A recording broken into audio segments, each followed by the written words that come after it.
Salut les profs du Bas-Rhin. On se retrouve pour la 6e édition de la Minute Utile du SNUDIFO qui concerne un sujet brûlant en ce moment, les ASA. Alors les ASA, c'est quoi? Ce sont les autorisations spéciales d'absence, comme lorsqu'on doit garder nos enfants malades par exemple. Ces autorisations-là sont contingentées, mais il en existe de nombreux autres pour d'autres motifs qui nous permettent d'être autorisés à être absents.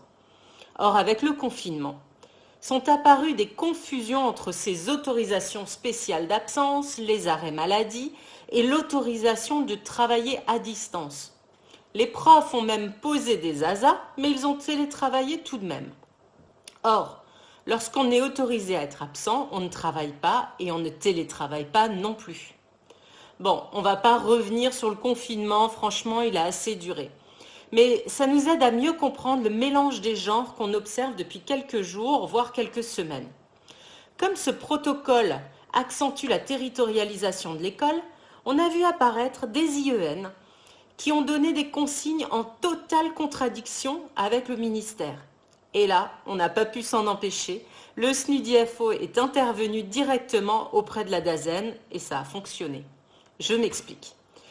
Le ministère a indiqué lors du comité technique du 5 mai et aussi lors du comité hygiène et sécurité du 7 mai que le dispositif des ASA était maintenu à l'identique jusqu'au 2 juin au moins pour les personnels enseignants et AESH qui ont des enfants de moins de 16 ans dont le niveau n'est pas accueilli à l'école au mois de mai ou qui feront le choix de garder leurs enfants à la maison comme tous les autres salariés de France.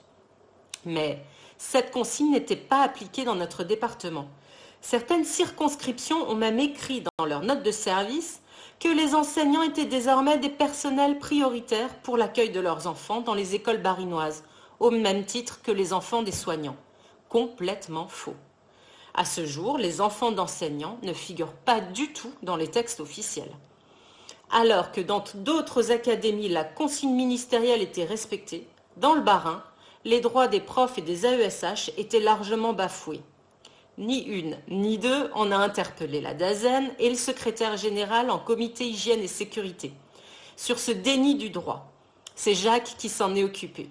Et dans la foulée, on a pris notre plume et on a écrit un courrier à la DAZEN le 10 mai pour exiger que l'administration respecte nos droits et surtout qu'elle rappelle la règle à tous les personnels, IEN compris. Et c'est pourquoi vous avez vu dans vos boîtes mail aujourd'hui ou hier, tout dépend quand vous écoutez cette petite vidéo, vous avez vu passer dans vos boîtes mail une note du rectorat qui récapitule clairement vos droits aux ASA. Les sceptiques disent souvent que les syndicats ne servent à rien. Eh bien là, on a la preuve du contraire.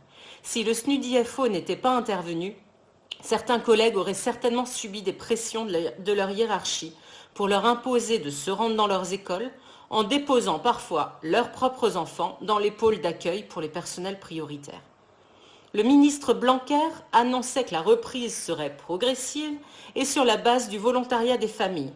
Les enseignants du Bas-Rhin, qui sont aussi souvent des parents, peuvent être rassurés. Leurs droits ont été protégés. En tout cas, si vous avez besoin d'aide dans les semaines à venir, n'hésitez pas à nous contacter. Mes collègues du SNUDI et moi, on est sur le pont depuis le début du confinement. On organise régulièrement des téléris pour répondre à vos questions, vous défendre et vous accompagner aussi comme lors du mouvement 2020 qui arrive et qui débutera le 18 mai. Et surtout, on compte sur vous pour liker la vidéo, la partager et nous retrouver sur notre site internet SNUDIFO67 pour suivre jour après jour l'actualité du département. Je vous dis à très vite pour une prochaine Minute Utile du SNUDI. Ciao!